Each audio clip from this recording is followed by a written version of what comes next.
నమస్కారం. మరి బందర్లో ఒక దుర్మార్గుడు, ఒక దుశ్శాసనుడు. ఎందుకంటే ఏం వాగుతున్నాడో ఏం మాట్లాడుతున్నాడో ఎవరికి అర్థం కావట్లా. నేనంటే ఎవరికో 6 కోట్లన్నర తీసుకెళ్ళి రవీంద్ర గారికి ఇచ్చానని చెప్తాడు. నా కారులో వచ్చి ఆ డిక్కీలో కూర్చుని మళ్ళీ ఆ బ్యాగులని పైకి తీసుకొచ్చి రవీంద్ర గారికి అందజేసేదాకా మరి నా వెనకాల తిరిగాడు. మరి కంగారు పడమ ఫోటోలు అనేది అందరికీ తెలుసు. మార్పింగ్ చేయొచ్చు, వాయిస్ ఇచ్చేయచ్చు. పిచ్చోడ ఇంకా నువ్వు మినిస్ట్రీ చేసావు, 5 ఏళ్ళు 10 ఏళ్ళు ఎమ్మెల్యేగా శాసనసభ్యుడిగా కొనసాగావు. ఇదేనా నీ సంస్కృతి? ఏం మాట్లాడుతున్నావు నువ్వు? అసలు బ్యాగులు తీసుకెళ్తుంటూ నువ్వు చూసావా? నేను 5.5 కోట్లు 6.5 కోట్లు ఇస్తాను, నువ్వు చూసావా? ఎందుకు మాట మతి భ్రమించేసింది. ఎందుకంటే కొల్లు రవీంద్ర గారు 2 సార్లు మంత్రిగా కొనసాగుతున్నాడు. నియోజకవర్గంలో గతంలో 32,000, ఈసారి 52,000, రేపు 1,00,000 వస్తుందో, నేను నా కొడుకు భవిష్యత్తు ఏంటో అర్థం కాని పరిస్థితిలో కొట్టుమిట్టాడుతున్నావు. సహజం, రాజకీయ నాయకుడిగా ఉండొచ్చు, మేము కాదను. కానీ లేనిపోయిన అపవాదులు, లేనిపోయిన నిందలేసి పబ్లిక్లో ఎందుకు నేను అలరవుతావు? కొల్లు రవీంద్ర గారు 100 కోట్ల 5 కోట్లతో గెస్ట్ హౌస్ కట్టి ఎక్కడుందా గెస్ట్ హౌస్? నీకు ఎక్కడ కనపడకుండా ఉందా? రామాలయం కట్టుకుంటే రాళ్ళు వస్తున్నాయంటావు, అయ్యి వస్తున్నాయంటావు. ఎవరు ఇప్పుడు రాజకీయ రంగంలో ఉన్న వాళ్ళకి చందాలు ఇస్తూ ఉంటారు. అది ఎలక్షన్లో ఎవరైనా ఇస్తారు, అలా ఇచ్చుంటారేమో. అది నేనైతే నేను ఇవ్వాల. నువ్వు చూసావా? చూస్తే చెప్పు, రుజువు చేయి. ఎప్పుడైతే ఇమినేష్ అక్కడ ఊళ్ళో ఖర్చు పెట్టుకున్నాడు. అది తను 32 ఎకరాలు అమ్మావు, 5 అమ్మావు, 5 ఎందుకు అమ్ముకున్నాడు? తన ఇబ్బందులు ఉండి తను అమ్ముకున్నాడు. తను ఏదైనా ఖర్చు పెట్టుకున్నాడు. రవీంద్ర గారికి ఏం ఇవ్వాల? నీకేమని చెప్పాడా? నువ్వు చూసావా? ఎందుకు పిచ్చ పేలాపలు మాట్లాడతావు? ఆ బందరకోటలో 5 కోట్లెట్టి గెస్ట్ హౌస్ కట్టావంటావు, రామాలయం నుంచి అక్కడి వచ్చినాయంటావు. ఏం మాట్లాడుతున్నావు నువ్వు? ఒక దేవుణ్ణి కూడా రాజకీయ రూపంలో లాగుతున్నావు. నీ అంత డఫంగ్ ఏదో, నీ అంత లోఫర్ ఏదో ఎవడో లేడు. ఎందుకంటే దేవుణ్ణి కూడా రాజకీయాలు లాగిన నిన్నే చూసాం. అది అందరూ ఒక రామాలయం కట్టాలని తలో ఒక చందాలు ఇస్తారు, ఎవడైనా ఇస్తాడు. నువ్వు గట్టు ఇస్తారా? ఎందుకు? నువ్వు వసూలు చేసుకోవాలా? నువ్వు చందాలు లేకుండా గెలిచావా? అమ్మతో డబ్బులు లేవన్నావు, డ్రామాలు ఆడావు. ఇంత ఎక్కడి నుంచి వచ్చింది నీకు? మొన్న ఎందుకు ఖర్చు పెట్టా? అంతా ఇలాగ ఉంటుంది రాజకీయాల్లో ఉన్న వాళ్ళ మీద రకరకాలు. ఇకపోతే 33,000 ఎకరాలు ఎవరికి తెలియకుండా నోటిఫికేషన్ ఇచ్చారన్నావు. అన్ని పేపర్లో అన్ని ముందే ఇట్లా సేకరిస్తున్నాం, భూసేకరణ జరుగుతుంది, బందర్ పోర్టు కడుతున్నామని మేము ముందుగానే ప్రకటించాం. మా రాష్ట్ర నాయకులందరూ ప్రకటించారు. హడావిడిగా నోటిఫికేషన్ ఇవ్వలేదే. ఆ సంస్కృతి నీది. ఎందుకంటే హడావిడిగా నోటిఫికేషన్లు ఇవ్వటం, దొంగ జీవోలు జారీ చేయటం, అర్ధరాత్రిగా జీవోలు జారీ చేయటం నీకు నీ పార్టీకి ఉన్న సంస్కృతి. మాకు అలాంటి సంస్కృతి మాకు లేదు. రవీంద్ర గారు ముందుగానే అధికారులతో సమావేశం ఏర్పాటు చేసి, రైతులతో సమావేశం ఏర్పాటు చేసి 33,000 ఎకరాలు సేకరిస్తున్నాం పోర్టు కోసం అని చెప్పారే తప్ప స్వయం ఆ అర్ధరాత్రిగా జీవోలు జారీ చేసింది చీకట్లో చేసింది ఏం కాదు. ప్రతిదీ రాజకీయం చేసి మాట్లాడతావు, ప్రతి దాన్ని రాజకీయం చేసి మాట్లాడతావు. నువ్వు ఏం చిట్టి? రవీంద్ర గారు మాంగారు కష్టపడి, వాళ్ళు ఇప్పటి నుంచో వ్యాపారాలు ఉన్నాయి వాళ్ళకి, మిల్లులు. నీకు తెలుసో తెలియదు, నువ్వు లాగు చొక్కా కూడా తొడుక్కున్నావు లేదు. అప్పుడు వాళ్ళకి అప్పటి నుంచో రైస్ మిల్లు కట్టేది ఇది ఉంది వాళ్ళకి. అక్కడ రైస్ మిల్ దగ్గర స్థలం ఉంది, ఆ స్థలం కూడా అక్కడ కొంత స్థలం ఉంది. అట్లాంటి దాన్ని రాజకీయం చేస్తావు. అది ఆయన కొనుక్కున్నాడు. 2009లో డబ్బులు ఇచ్చి కొనుక్కున్నారు, 2016లో రిజిస్ట్రేషన్ చేసుకున్నారు. కొంతమంది మరి మీ పోర్టల్లో నీవే దానిలో శ్రీకృష్ణుడు పాత్ర వహించి దాన్ని వాళ్ళకి హ్యాండ్ ఓవర్ చేయకుండా తాండవ కృష్ణ ప్లేబ్యాక్ ఆడావు, కోర్టులో వేయించావు. 2024లో ఆయన హ్యాండ్ ఓవర్ చేసుకుని కట్టుకున్నాడు. ఆయన ఉన్న స్థలంలో కట్టుకున్నాడు తప్ప దాన్ని రాజకీయం చేస్తావు. ఏంటి నువ్వు మాట్లాడేది? పోతే కుర్తివేన్లో పొలం ఆక్రమణ చేసావు, కౌంట్లు నడిపించావు అంటావు. ఏ కౌంట్ నడిపించావు? నువ్వేమన్నా చూసావా? అది ఎప్పుడో ఎవరిదో కొన్నది. దానికి రవీంద్ర గారిని కొంచెం హెల్ప్ చేసి పెట్టమంటే రవీంద్ర గారు కొంతమంది వెళ్ళి హెల్ప్ చేశారు. అది దాన్ని అక్రమంగా లాగేవంటావు. నువ్వు కొనుక్కుంటే తప్పు లేదు, కానీ ఉతలోడు కొంటే తప్పు. పెచ్చ పెళ్ళ నానిబాబు. ఎందుకంటే నువ్వు అసలు బందర్ కానీ మచిలీపట్నం అభివృద్ధి ఏనాడని చేసావా? చేసింది కొల్లు రవీంద్ర. ఏదైనా ఈ 10 ఏళ్ళలో ఆయన 2 సార్లు ఇది ఇప్పుడు అంతకుముందు 5 ఏళ్ళు తర్వాత ఇప్పుడు 2 ఏళ్ళు ఎంత అభివృద్ధి జరిగిందో బందర్ ప్రజలందరికీ తెలుసు. నువ్వు పిచ్చ పేలాపలంతా పేడలాడుతుంది తప్ప ఓ పిచ్చెక్కేసి గడ్డివాడ కుక్కలాగా ఓ బోయో వరితే కరెక్ట్ కాదు. వీళ్ళందరికీ నువ్వా? నీ దగ్గరకు అందరూ చెప్తున్నారా? నీ దగ్గర రావాలంటే అని దొడుతున్నారు జనం. ఎందుకంటే నువ్వేం ఆగుతున్నావు అర్థం కాక. కాబట్టి కొల్లూరు రవీంద్ర గారిని, కొల్లూరు రవీంద్ర గారి ఫ్యామిలీని ఏదైనా అంటే మటు మర్యాద ఉండదని తెలియజేసుకున్నాను. పట్నంలో జరిగినటువంటి వైఎస్ఆర్ కాంగ్రెస్ పార్టీకి చెందినటువంటి పేర్ని నాని గారు విలేకరుల సమావేశం ఏర్పాటు చేసి ఆ విలేకరుల సమావేశంలో మచిలీపట్నం నగర అభివృద్ధి జరుగుతున్నటువంటి తీరుతెన్నుల మీద ఇదంతా కొల్లూరు రవీంద్ర గారు కావాలని తన ఆస్తులను రెట్టింపు చేసుకోవడానికి ఆ ప్రాంతంలో ఉన్నటువంటి ప్రజల్ని ఇబ్బందులు పాలు చేస్తానని ముఖ్యంగా చెప్పడం జరిగింది. మచిలీపట్నంలో 2004లో గెలిచినటువంటి పేర్ని నాని గారు 2006 సంవత్సరంలో జిల్లా పరిషత్ నుంచి కోనేరు సెంటర్ దాకా, కోనేరు సెంటర్ నుంచి నాగపతిరావు సెంటర్ సెన్సిటీ మీదుగా రోడ్డుని అభివృద్ధి చేయాలనే ఆలోచనతో అభివృద్ధి చేయడానికి ప్రయత్నం చేశాడు. ఆ రోడ్డుని 80 అడుగులు చేసి ఒక్కరికన్నా నువ్వు 10 పైసలు కాంపెన్సేషన్ ఇచ్చావా? ఇప్పుడు ఈయనకి ఎంతసేపు ఏంటంటే కులాలను పెట్టి కుంపుట్లాట్లు పెట్టి కులాలలో ఒక వైమిష్యాలు రెచ్చగొట్టి ఏదో తెలుగుదేశం పార్టీని పాడు చేయాలని ప్రయత్నం చేస్తూ ఉంటాడు. మొన్న ఈ మధ్యన కానూరులో జరిగిన సంఘటనకి రజకులకి కాపులుగా అన్నాడు, అంతకుముందు యాదవులకి కాపులుగా అన్నాడు, ఇప్పుడు వైశ్యులకు కొల్లూరు రవీంద్ర గారికి అంటున్నాడు. వైశ్యుల పట్ల ప్రేమ, వైశ్యుల పట్ల నువ్వు అమానుషంగా ప్రవర్తించిన తీరు ఒక్కసారి మనం గుర్తు తెచ్చుకుంటే, మహానుభావుడు చనిపోయి ఏ లోకంలో ఉన్నాడు, బందరు మేధావి అంటారు, వేమూరు నాగేశ్వరరావు గారిని అడిగితే చెప్తారు నీ గురించి. నాగేశ్వరరావు గారికి మాయ మాటలు చెప్పి నువ్వు ఆ రోజును ఒప్పించి ఆ పక్కన ఉన్నటువంటి కల్పనా డ్రెస్సెస్కి చెందిన గాంధీ గారు నీకు ఇవ్వనన్నాడని, కాంపెన్సేషన్ లేకుండా ఇవ్వనన్నాడని, వస్త్రాలు కొనుక్కోవడానికి వచ్చేటువంటి మహిళలు అట్లాగే కొంతమంది పిల్లలు అక్కడ ఉంటేనే నువ్వు తీసుకెళ్ళిపోయి ఒక జేసీపీని పెట్టి నీ మాట కాదంటున్నాడని చెప్పేసి ఉద్దేశంతో జేసీపీతో బెజ్జాలు వేయించావు షాపులో జనం ఉండగా. ఆ రోజు ఆ గాంధీ గారు కూడా బట్టల షాపులో లేడు, మా ఆయన గారు వస్తాడు కాసేపు ఆగమంటే ఆగకోకుండా నువ్వు అన్నీ కూడా షాపుని బద్దలు కొట్టించావు. బద్దలు కొట్టిస్తే ఆవిడ ఏం చెప్పింది ఆ రోజున? నాశనం అయిపోతావు, దుమ్మెట్టు కొట్టుకుపోతావు అని చెప్పి బట్టల షాప్ మీద నీ దగ్గర దుమ్ము కొట్టింది, మట్టి కొట్టింది. దానికే నువ్వు నాశనం అయిపోయావు. నీకు ఒక్కసారి రారుపోని కోనేరు సెంటర్ నుంచి చింతచెట్టు అంత దాకా చూద్దాం. కోనేరు సెంటర్ దగ్గర నీ అనునాయుడికి ఒక షాప్ ఉంది, అట్లాగే కన్నికా పరమేశ్వరి గుడి ఎదురుగా నీ అనునాయుడికి ఒక షాప్ ఉంది. పేరు చెప్పనా? తుమ్మలపల్లి జగన్నాథం గారి, ఎంజీటీ నారాయణ గారికి. వాళ్ళ షాపులు పోతాయని నువ్వేం చేసావో తెలుసా? నువ్వు చెబుతున్నావు ఎప్పుడు అలైన్మెంట్ కరెక్ట్గా ఉండాలని. కన్నికా పరమేశ్వరి అమ్మవారి దగ్గరికి వెళ్ళి మనం ఆ రోజు నువ్వు అలైన్మెంట్ మార్చావు, మున్సిపాలిటీ వాళ్ళు ఏం అలైన్మెంట్ పెట్టారు, నువ్వేం అలైన్మెంట్ పెట్టావో మనం వెళ్దాం అమ్మవారి దగ్గరికి, సాక్ష్యానికి వెళ్దాం. అలైన్మెంట్లు మార్చే సంస్కృతి నీది. అసలు ఈ కొల్లూరు రవీంద్ర గారు మొన్న గెలిచినటువంటి తర్వాత జూలై 16వ తారీఖు నాడు మచిలీపట్నంలో 3 స్తంభాల సెంటర్ నుంచి గిలకలి దిండి దాకా రోడ్డు వైడనింగ్ చేయాలన్నాడు. ఎందుకు చేయాలనుకున్నాడు ఆయన? వాళ్ళ మచిలీపట్నం నగరం ఒక ఫ్యూచర్ సిటీగా మారబోతా ఉన్నది. నీకు తెలియదు ఆ సంగతే? పోర్ట్ రోడ్లో, పోర్టు నుంచి పోతేపల్లి, హర్షా కాలేజీ దగ్గర నుంచి 216 జాతీయ రహదారి దగ్గర సుల్తానగర్ దగ్గర రింగు తయారు చేసి విజయవాడ నుంచి హైదరాబాద్ మీదుగా 6 లైన్ల వరుసతో ఒక రహదారి నిర్మాణం చేయాలని దేనికోసం చేస్తున్నారు? బందర్ అభివృద్ధి కాదా? ఇక్కడ ఏముంది మనకి? గిలకల దిండిలో హార్బర్ ఉంది. హార్బర్కి వెళ్ళాలంటే రావాలంటే మన మార్గాలు ఎలా ఉండాలి? నువ్వు ఉత్తి అభివృద్ధి నిరోధకుడివి. నువ్వు ఎంతసేపు మచిలీపట్నం అభివృద్ధి జరిగితే నువ్వు తట్టుకోలేవు. ఎందుకంటే నీకు గ్యాస్ నొప్పి ఉంది. ఈ గ్యాస్ పోవాలంటే ఇది వాడాలి, కానీ కొల్లూరు రవీంద్ర గారి మీద పడి ఏడిస్తే ఏం లాభం అండి? కొల్లూరు రవీంద్ర గారి పడి ఏడిస్తే ఏం లాభం? నువ్వు ఇది వాడుకో.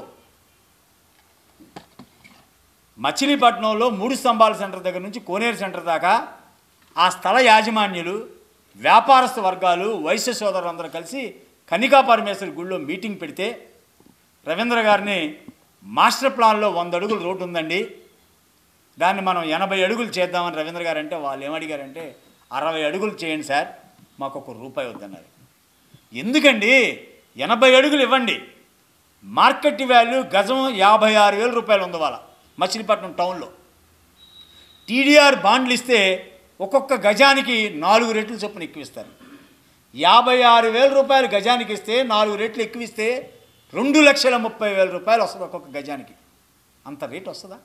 కానీ వ్యాపారస్తులు ఎప్పటి నుంచో ఆ షాపుతో మమేకమై ఉండటం వల్ల కొంత భాగం పోతే బాధపడతాం మాట వాస్తవం. కానీ మచిలీపట్నం నగరంలో ఉన్న వాళ్ళందరికీ నగరం యొక్క రూపురేఖలు, నగరంలో పెరుగుతున్నటువంటి ట్రాఫిక్ జనాభా, అవి నగర ప్రజలకు అవసరం లేదా?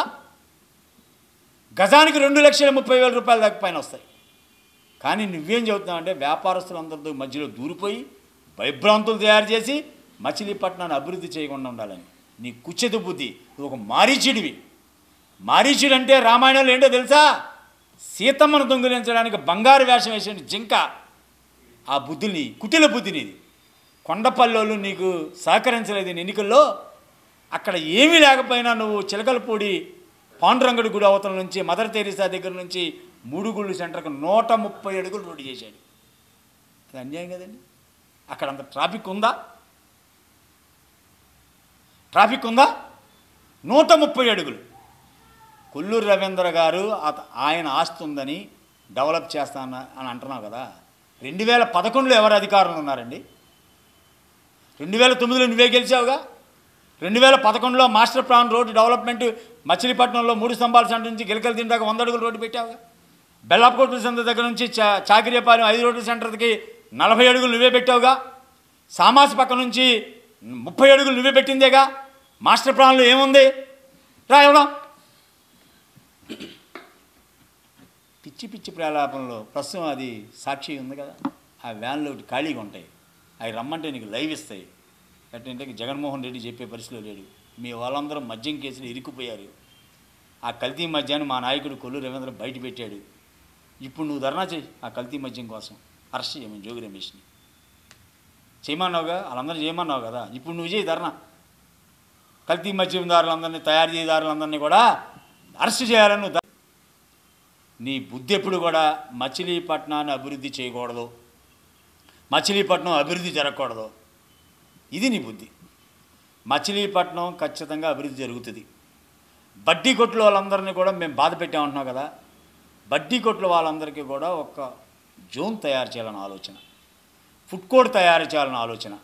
మచిలీపట్నంలో నువ్వు పెట్టావే 120 చోట్ల డ్రైనేజీలు కట్టి గ్యాపులు లేకోకుండా దానికి ఎస్టిమేట్ తయారు చేసి సీఎం గారికి హామీతో మొన్నే కలెక్టర్ గారు శాంక్షన్ చేస్తే 12-13 కోట్లు వచ్చింది. మా దౌర్భాగ్యం ఏంటంటే మేము అధికారంలోకి వచ్చామే కానీ నీ పాలకవర్గం, నీ మనుషులు అక్కడ ఉండి బడ్జెట్ సమావేశం కూడా పెట్టకుండా మున్సిపాలిటీలో అభివృద్ధి చేయకోకుండా ఆపుతున్నారు. జీతాలు మాత్రం చక్కగా 3 నెలలకు ఒక సమావేశం పెడుతున్నారు, జీతాలు తీసుకుంటున్నారు. సిగ్గుచేటు అనమాట. మచిలీపట్నంలో ఏమైనా అభివృద్ధి జరగాలంటే కౌన్సిల్ రిజర్వేషన్ చేయాలంటే రిజర్వేషన్ చేయకోకుండా నువ్వు అడ్డం తగులుతున్నావు. ఇంతకన్నా ఏమేం చేయాలి ఉంటుందండి. రాష్ట్రంలో ఏ మున్సిపాలిటీలో కూడా ఎక్కడన్నా వైఎస్ఆర్సీ పాలకవర్గాలు ఉన్నా కూడా వాళ్ళు ఎక్కడ కూడా బడ్జెట్కి అబ్జెక్షన్ చెప్పలేదు. నువ్వు బడ్జెట్ పెట్టుకోకుండా మార్చేస్తే బడ్జెట్ పెట్టాలి కదా, పెట్టి డెవలప్మెంట్ చేయించాలి కదా. నువ్వు చేయిస్తున్నావా? ప్రజలకని తెలియలేదు అనుకోబాక. తెలుగుదేశం పార్టీకి సుశిక్షితమైనటువంటి కార్యకర్తలు ఉన్నారు. కార్యకర్తలందరిలో నువ్వు వైమిషాలకు రెచ్చగొట్టాలని కష్టపడి పనిచేస్తున్న ఇన్ఛార్జీలందరూ ఏదో అవినీతి పరులుగా ఇసుక దింపితే, కంకర దింపితే ఏదో డబ్బులు అడుగుతున్నారని వాళ్ళల్లో ఒక మానసిక ధైర్యాన్ని తగ్గించాలని ప్రయత్నం చేస్తున్నావు. నువ్వు ₹5,000 ఇచ్చి వాలంటీర్లు పెట్టుకుని పెన్షన్లు ఇచ్చేవాడి. ఈనాడు తెలుగుదేశం పార్టీ కార్యకర్తలు 1వ తారీఖు వస్తే ఉదయం 8 గంటలకే సచివాలయ సిబ్బందిని వేసుకుని పెన్షన్లు పంపిణీ చేస్తున్నాం. ఏమైపోయింది నీ వాలంటీర్ వ్యవస్థ? నీ వాలంటీర్ వ్యవస్థ లేకపోతే పింఛన్లు పంపిణీ చేయలేమన్నావుగా. వాలంటీర్ వ్యవస్థలాగా తెలుగుదేశం పార్టీ కార్యకర్తలు పనిచేస్తున్నారు. నువ్వు అవినీతి పరులని, ఇన్ఛార్జీలు ఏదో డబ్బులు తీసుకుంటున్నారని పిచ్చి పిచ్చి ప్రలాపనలు. దానికి కారణం ఏంటంటే మున్సిపాలిటీ ఎన్నికలు వస్తాయని నీకు నీ కొడుకు భయం. నువ్వు గెలవలేవు కాబట్టి వీళ్ళని మానసికంగా ధైర్యంగా తెలుగుదేశం పార్టీ ఇన్ఛార్జీలని, తెలుగుదేశం పార్టీ కార్యకర్తలని మనోధైర్యాన్ని కోల్పోయేట్టుగా చేయాలనుకుంటున్నావు నువ్వు. నువ్వు చెదరగొడితే చెదిరిపోయే పార్టీ కాదు ఇది. 82 నుంచి పుట్టిన పార్టీ. ఈ పార్టీ దాదాపు 40 సంవత్సరాల్లో 25-27 సంవత్సరాలు అధికారంలో ఉంది. కార్యకర్తలు అందరికీ తెలుసు ఆ సంగతి. ఖచ్చితంగా తెలుగుదేశం పార్టీ కార్యకర్తలందరూ కూడా కష్టపడి పనిచేస్తారు. టైంలో చేసిన డెవలప్మెంట్ ఏంటంటే చర్చకరా మేము కట్టించినాటికి నువ్వు రంగులు వేసుకుని రిజర్వాయర్లు మచిలీపట్నంలో నీళ్ళు ఇస్తున్నావు. మేము కట్టించినటువంటి 20 TML వాటర్ ప్లాంట్ తాలూకా వాటర్ సప్లై ఉండటం వల్ల వాళ్ళ మచిలీపట్నంలో చక్కగా నీళ్ళు వచ్చే పరిస్థితి. ఈ నాని గారు నువ్వు ఇన్నేళ్ల రాజకీయ అనుభవంలో కొడుకుని ఎమ్మెల్యేగా చేయాలంటే ఇలాంటి కొల్లు రవీంద్ర గారి మీద అవాకులు చెవాకులు లేనిపోయిన ఆరోపణలు, షాపింగ్ మాల్ కట్టుకుంటున్నాడు, మిల్లు కట్టుకుంటున్నాడు. అదే వాణిజ్యపరంగా రైస్ మిల్లు తయారు చేసే ఫ్యాక్టరీ, వాళ్ళు రైస్ మిల్లు కట్టుకుంటూ ఉంటుంది. అది నీకు తెలుసు. కానీ కులాలు, మతాలు, వ్యాపారాలు ఇవన్నీ షాపింగు. ఇంకా నయ్యం ఆయన బందర్లో షాపింగ్ మాల్ కట్టుకుంటున్నాడు. నువ్వెక్కడెక్కడ కొనుక్కున్నావు? నీ ఆస్తుల గురించి చిట్టా అంతా మన వాళ్ళ దగ్గర నువ్వే అఫిడవిట్లో చేసావుగా. నువ్వు పోటీ చేసినప్పుడు, నీ కొడుకు పోటీ చేసినప్పుడు అఫిడవిట్లు ఇచ్చారుగా. అవన్నీ దస్తావేజులతో సహా మన వాళ్ళు చెప్పారుగా. ఇక నీ ఆస్తుల గురించి చెప్పాలంటే ఈ సమావేశం సరిపోదు. మళ్ళీ ఇంకొకసారి నువ్వు బినామీల పేర్లు మీద పెట్టావు. ఎక్కడ అనాథరైతులు లేవోట్లు. ఇప్పుడు నువ్వు వినాయక నగర్లో 2000 గజాలు అక్రమంగా ఎట్లా రాయించుకున్నావు, వాసవి నగర్ ఎలా వచ్చిందో, బైపాస్ రోడ్లో ఎడం చేతే పక్కన కొత్త బైపాస్ దగ్గర నీకు 7 ఎకరాలు ఎలా వచ్చిందో అన్నీ కూడా అందరికీ తెలుసు. తెలియదు కాదు. మళ్ళీ ఇంకోసారి రంగనాయ సంఘ భూముల మీద అట్ల మీద మనం మాట్లాడుకుందాం. దయచేసి నువ్వు నీ కడుపుబ్బరం ఏమైనా ఉంటే కనుక ఈ యూనో వాడుకుని ఆరోగ్యం సరి చేసుకో. పిచ్చి పిచ్చి ప్రాణాలతో మాత్రం. నమస్కారం. నిన్న మచిలీపట్నం మాజీ శాసనసభ్యులు మీ అందరూ తెలుసు ఆ వ్యక్తి రామాయపేట సెంటర్లో ఒక జ్యూస్ షాప్ గురించి మాట్లాడారు. నేను రామాయపేట సెంటర్లో జ్యూస్ షాప్ గురించి నా స్నేహితుడు అతను మీరు ఏదో 3 లక్షల రూపాయలు తీసుకున్నారు అని ఒక ఆరోపణ చేశారు. దాన్ని క్లియర్ కట్గా మొన్న ప్రెస్ మీట్లో క్లియర్గా చెప్పాను. నేను ₹1 బిళ్ళ తీసుకున్నా సరే రామానాయుడుపేట సెంటర్లో అదే వినాయకుడి గుడి సాక్షిగా మీరు అదే రోడ్లో వెళ్తారు, వినాయకుడి సాక్షిగా ప్రమాణం చేస్తానని చెప్పాను మీకు ఆ రోజు. నాకు ఇప్పుడైనా రెడీయే. అలాగే అదే కాకుండా నా వార్డులో ఎటువంటి అపార్ట్మెంట్ కానీ కన్స్ట్రక్షన్ కానీ ఏమీ జరగల. 4 ఫ్లోర్లు 5 ఫ్లోర్లు ఫ్లోర్కి 50,000 అని చెప్పి ఒక 5 లక్షల రూపాయలు తీసుకున్నారని చెప్పి అన్నారు. దానికైనా సిద్ధమే. ₹1 బిళ్ళ ఎవరిదైనా తీసుకుంటే మీకు ఏమైనా రుజువు చేసి ఉంటే అదేదో సామెతంటా సార్, నీకు ఏదైనా దమ్ము ధైర్యం ఉంటే నువ్వు ఆ క్యాటర్లో కలిగి ఉన్న మొగాడు అయితే అంటారు కదా. అది నేను అనలేను, ఎందుకంటే నాకన్నా పెద్ద వయసు మనిషివి కాబట్టి. నువ్వు వచ్చి రుజువు చెయ్యి. ఎక్కడైనా రూపాయి చేయి చాచాడు వెంకటస్వామి అనే మాట అంటే వాళ్ళు తీసుకురా, నేను వాళ్ళు తీసుకొచ్చి చూపిస్తా. నువ్వు దానికైనా సిద్ధమైతే రెడీ. ఎందుకంటే ఊరికినే సొల్లు మాటలు, సొల్లు వాగుడు ఎన్ని ఆపేసి. ఎందుకంటే బందర్లో 20-25 ఏళ్ళు నేను చూసి నానాపులి అని కథ అయిపోయింది. ఇంకెన్నిసార్లు చెప్తావు? ఒకదాన్ని తీసుకొచ్చి ఇంకో దాని లింక్ కలిపి ఆ రోడ్డు అది వైనింగ్. ఇప్పుడు 2014లో కానీ 2009లో కానీ మీరు ఉన్నప్పుడు నాయకుడు 100 రోడ్డు 4 రోడ్డు వైనింగ్ అన్నమాట వాస్తవం. అందరూ 14లో మేము చేయలేకపోయాం, 19లో మీరేం చేస్తారనుకున్నా అది చేయలేపారు. ఇప్పుడు ట్రాఫిక్ ఇబ్బందిగా ఉందని చిలకలపూడి రింగ్ కాడి నుంచి ఇక్కడి వరకు మీరు వైనింగ్ చేశారు కదా. అది ఎంత ట్రాఫిక్ అని మీరు వైనింగ్ చేశారు. 4 రోడ్డు వైనింగ్ చేయకూడదని రవి గారి మీద బురదేస్తున్నారు మీరు. అసలు ఏమాత్రం ఇంగిత జ్ఞానం ఉందా? కనీసం నీ క్లియర్గా 2 ప్రెస్ మీట్లో కూడా చెప్పా. నేను కనుక రూపాయి చేజాచి అడిగి తీసుకుంటే మీరు వాళ్ళు ఇచ్చుంటే కనుక దేవుడు సాక్షిగా ప్రమాణం చేస్తాను. నేను రోజు ఆ వినాయకుడికి దండం పెడతాను, సంవత్సరం మేము కార్యక్రమాలు చేస్తూ ఉంటాం. మీరుగా అదే రోడ్లో వస్తారు, రండి ప్రమాణం చేయండి. ఇంతకీ సొల్లు మాటలు సొల్లు వాగుడు ఇన్ఛార్జ్ తీసారు. పోనీ నేను తీసుకున్నాను అనుకోండి. పోనీ ఆ 8 లక్షల్లో 3 లక్షలు బద్రీ షాపు, 5 లక్షల అపార్ట్మెంట్ అన్నారు కదా. అందులో 4 లక్షలు నీకు పంపించే కదా. అందపోతే అన్న అడగొచ్చు, తప్పే ఉంది. 4 లక్షలు వచ్చారు, ఇంకో 1,00,000 స్వామి అంటే పంపించేవాడి కదా. అలా నేను అనలేను కదా ఆ తప్పుడు మాటలో. అది మాకు సభ్యతా సంస్కారంతో ఉంటాం కాబట్టి మేము ఆ మాట అనలేం. అలా నేను ఆ రోజు చెప్పొచ్చు, నీకు 4 లక్షలు పంపించా కదండి, చాలపోతే ఇంకో 1,00,000 అడగండి, పోనీ ఇంకో 1,00,000 కాదు 1,50,000 ఏదో రకంగా తీసిస్తాను. ఇందుకు నలుగురిలో అలా ఏదన్నా నీకు చేతనైతే రా ప్రమాణం చేద్దాం. నీ ఇష్టం ఎప్పుడైనా చెయ్యి, ఫోను వస్తా, దేవుడి సాక్షిగా ప్రమాణం చేస్తా. ఇంతకీ సొల్లు మాటలు సొల్లు వాగుడు పనికిమాల వాళ్ళు 20 సంవత్సరాలు 10 సంవత్సరాలు చూసి అయిపోయారు ప్రజలు. మీ నాన్నగారి తరం, మీ తరం, మీ అబ్బాయి తరం, 3 తరాలు ఏమి చేసి వచ్చారు బందరికి చెప్పండి. కొల్లు రవీంద్ర గారు రిజర్వాయర్లు కడితే దానికి రంగులేశారు, G+3 ఇస్తే దానికి రంగులు వేసుకున్నారు. ఇప్పుడు పాండవసంగుడు రోడ్ డెవలప్మెంట్ కానీ బీచ్ రోడ్లు కానీ ఎన్ని డెవలప్మెంట్ చేశారు అంటే పెరినాని అభివృద్ధి మీరు చేసిన పని ఒకటి చేశారండి. గతంలో గవర్నమెంట్కి 40 లక్షల రూపాయల పొలం ఫోర్టుకి కానీ జాతీయ రహదారికి ఇచ్చినవి అయితే 2 తాడు చెట్లు లోతు మట్టి తీసేశారండి. తీసేసి వాళ్ళ స్థలాల్లో తోలేసుకున్నారు. కావాలంటే దాని డాక్యుమెంట్ దాని వీడియోగా నా దగ్గర ఉంది. పోతేపల్లి రోడ్లో కనీసం మొన్న మధ్యలో చూస్తే 2 తాడు చెట్లు లోతు రోడ్డుకి ఇచ్చిన పొలాన్ని తవ్వేసేసి ఇలా స్థలాల్లో పూర్తి చేసుకున్నారు. అవి మాత్రం చేశారండి బాబు మీరు అనువాయులు మాత్రం మొత్తం. ఎందుకంటే ఊరికనే తెలుగుదేశం పార్టీ మీద బురజాలటం, కొల్లి రవీంద్ర గారి మీద వాగటం వాళ్ళేమి ఇవాళేమో ఆస్తిపల్లి కాదుగా.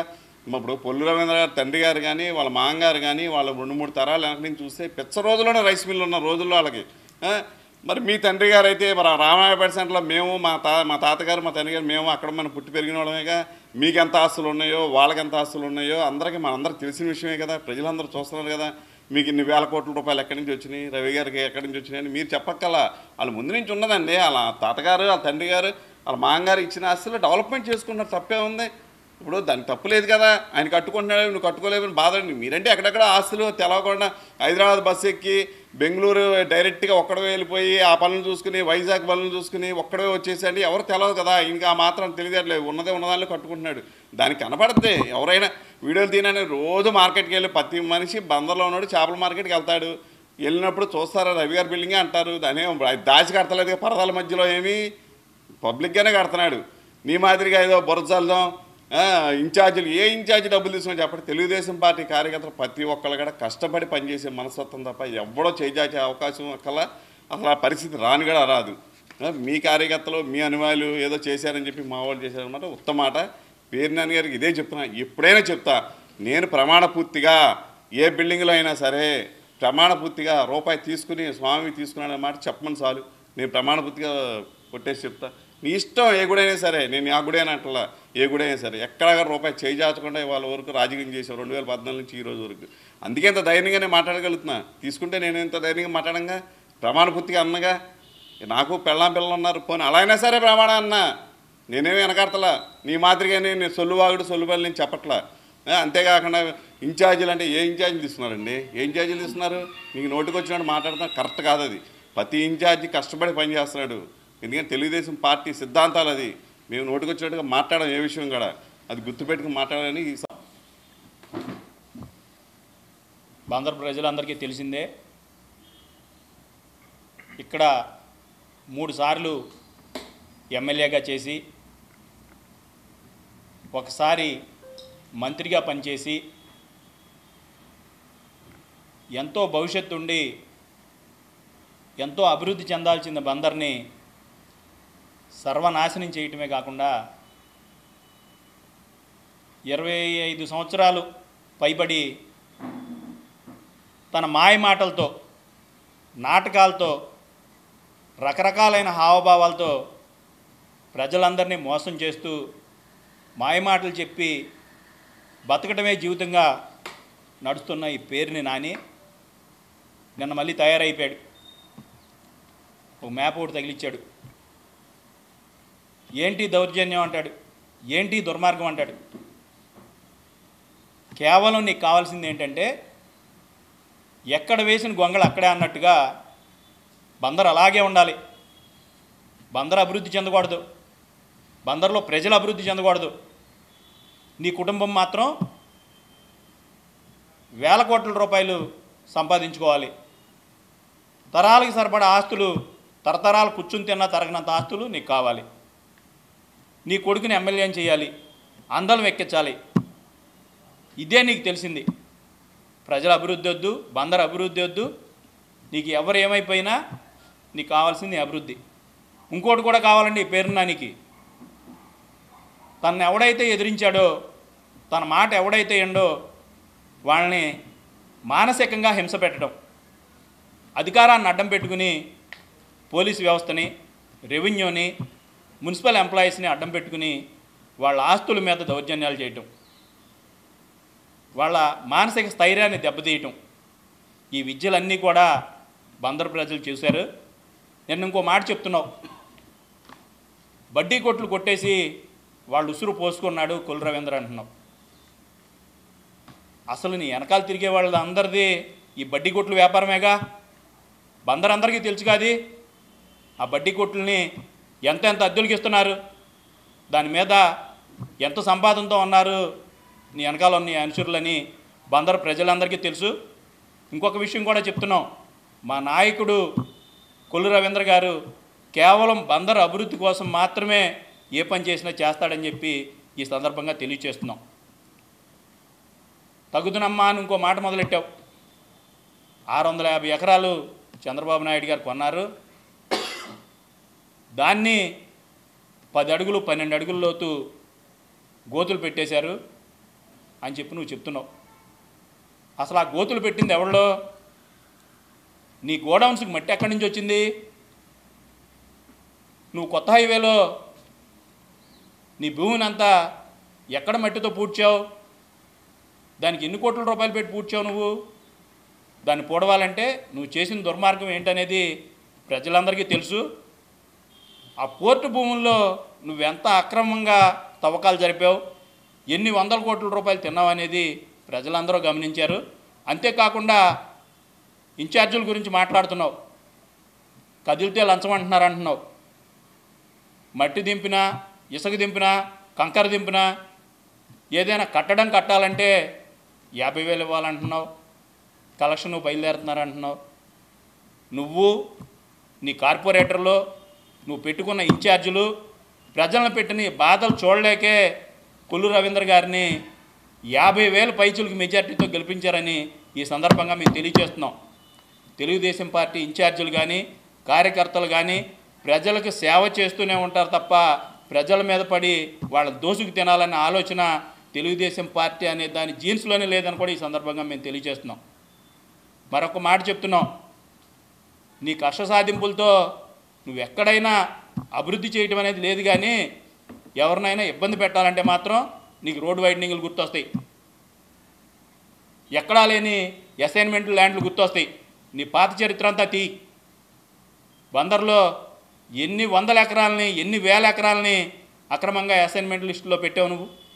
22A లిస్టులో పెట్టి ఎంతమందిని వాళ్ళ ఆస్తులను ఎటు కాకుండా చేసుకోవడానికి నువ్వు కుట్రలు చేసావు.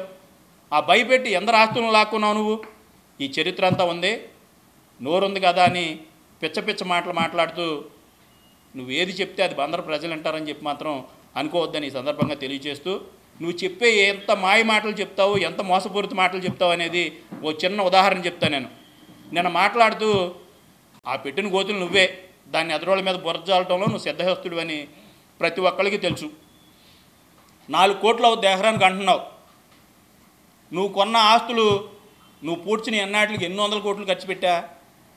ఎకరానికి మీటర్ లోతు పూడ్చడం అంటే 9 నుంచి 10 లక్షల రూపాయలు చేసుకుని చేస్తున్నారు. నువ్వు ఎంతమందికి చేయించా? కేవలం ఏంటంటే ఇంకోటి కూడా మాట్లాడుతున్నావు, ముడా చైర్మన్కి ప్రసాద్ రాజీనామా చేశాడు, మీ దుర్మార్గాలు దౌర్జన్యాలు చూడలేక అంటున్నావు. ఆయనకేదో స్టేట్ జనరల్ సెక్రటరీ వచ్చి నాకు మా పార్టీ సిద్ధాంతం ప్రకారం నేను ఆ పదవినే తీసుకుంటాను, ఇది నాకు అక్కర్లేదని రాజీనామా చేశాడు. నీకు ఎక్కడైనా ఈ బందర్లో ఈ దుర్మార్గాలని ఆయన చెప్పాడా? నువ్వు చేసిన దుర్మార్గాల్ని కొల్లు రవీంద్ర గారికి, తెలుగుదేశం పార్టీకి ఆపాదించొద్దని చెప్పి ఈ సందర్భంగా తెలియజేస్తూ మరొకసారి చెప్తున్నాం, మా వాళ్ళు అన్నట్లుగా నువ్వు చేసే ఆరోపణకి దేన్నైనా రుజువు చేయగలిగితే ఓపెన్గా మాట్లాడదాం రా. అది తప్పించి ఈ పిచ్చ పిచ్చ మాటలు, అర్థం పర్థం లేని, ఆధారాలు లేని ఆరోపణలు చేస్తూ బురద జల్లేద్దాంలే, వాళ్లే కరుక్కుంటారు, మన పని అయిపోతుందిలే అనుకుంటే మాత్రం ప్రజలు చూస్తా ఊరుకోరని. ఇంకో మాట కూడా చెప్తున్నావు, మేము అధికారంలోకి రాగానే చూస్తామంటున్నావు. నువ్వు అధికారంలోకి వచ్చేది లేదు, చూసేది లేదు. నీ అక్రమమైన నీ హింసను భరించలేక అధికారులను కానీ ప్రజలను కానీ నీ పెట్టే హింస, నీ పార్టీ పెట్టే హింస భరించలేకే ఈ కూటమికి ఇంత పెద్ద మెజారిటీతో 164 సీట్లు ఇచ్చారని చెప్పి కూడా ఈ సందర్భంగా తెలియజేస్తున్నాం. మాట్లాడే ముందు నీ స్థాయి తెలుసుకుని మాట్లాడాలని కూడా ఇంకోసారి కూడా నీకు తెలియజేస్తున్నాం. అసలు ఈ మందు బాటిల్ గురించి నువ్వు మాట్లాడతావు. చంద్రబాబు గారు దాని మీద లోగో గురించి, QR కోడ్ గురించి చెప్పారు. అంత మాత్రం చేత ఆయన ఖాళీగా ఉన్నాడు అంటున్నావు. మీ నాయకుడిలాగా ఆయన ఏం పబ్జీ ఆడుకోవట్లేదే. చంద్రబాబు నాయుడు గారు రోజుకు 18 గంటలు పనిచేస్తారని ప్రతి ఒక్కరికి తెలిసిన విషయమే. ఆయన కష్టాన్ని చూసే ఆయన 3 సార్లు ప్రజలు ముఖ్యమంత్రిగా ఎన్నుకున్నారని కూడా ఇది 4వ సారి అందరికీ తెలిసిన విషయమే. ఏదైనా మాట్లాడేటప్పుడు నీ స్థాయి తెలుసుకుని నువ్వు మాట్లాడాలని చెప్పి ఈ సందర్భంగా పేరు నానిని